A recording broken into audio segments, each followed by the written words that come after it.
Morning, ladies and gentlemen. This is Africa News Commentary, and my name is Molif Chaplin. And I am Kudakwashe, God knows Ndefuzemene. Recently, the President of Zimbabwe, President Emerson Dambudzo Mnangagwa, was in Davos, Switzerland for the World Economic Forum. Here's a clip of what transpired. I know you're busy with time, and I have a couple of areas I just need to dwell on. On the question of human rights, on the question, for example, of same-sex rights, never mind same-sex marriage or anything like that that might be in the future, for want of a better word, gay rights, the overturning of laws against homosexuality. Can you promise me today that you will do that? I'm a constitutionalist. The current provision in the Constitution forbids same-sex marriages and uphold that until that issue in our country is not an issue of the political party. For those of you who don't know, President Emerson Dambudzo Mnangagwa is the interim president of Zimbabwe.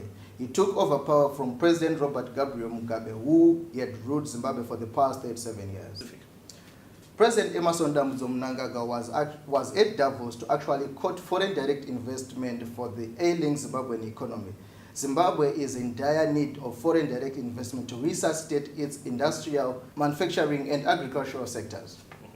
And you realize that from the video, the journalist tried to shift his focus to gay rights, something that it knows Zimbabwe stands on. And this brings us to our first point, the point of power. So we see power into play here, where the success of African countries depends on foreign direct investment from Western countries.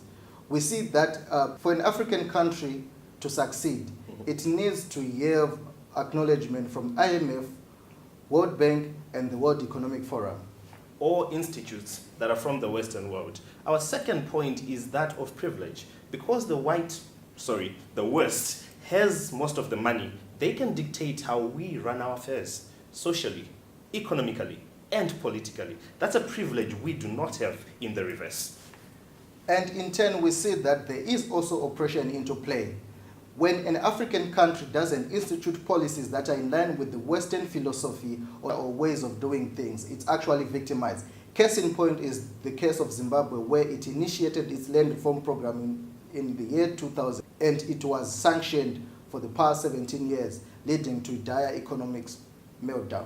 And this is an example of a typical case of subtle oppression. In other cases, it can take a brutal turn. Case in point, Libya. Muammar Gaddafi, termed a dictator who had a thriving economy.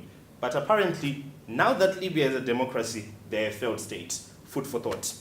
Ladies and gentlemen, it is clear that the World Economic Forum was not just a forum to discuss economics, but a forum to show each other power. This is Africa News Commentary, and that's our story, and we're sticking to it. ANC out.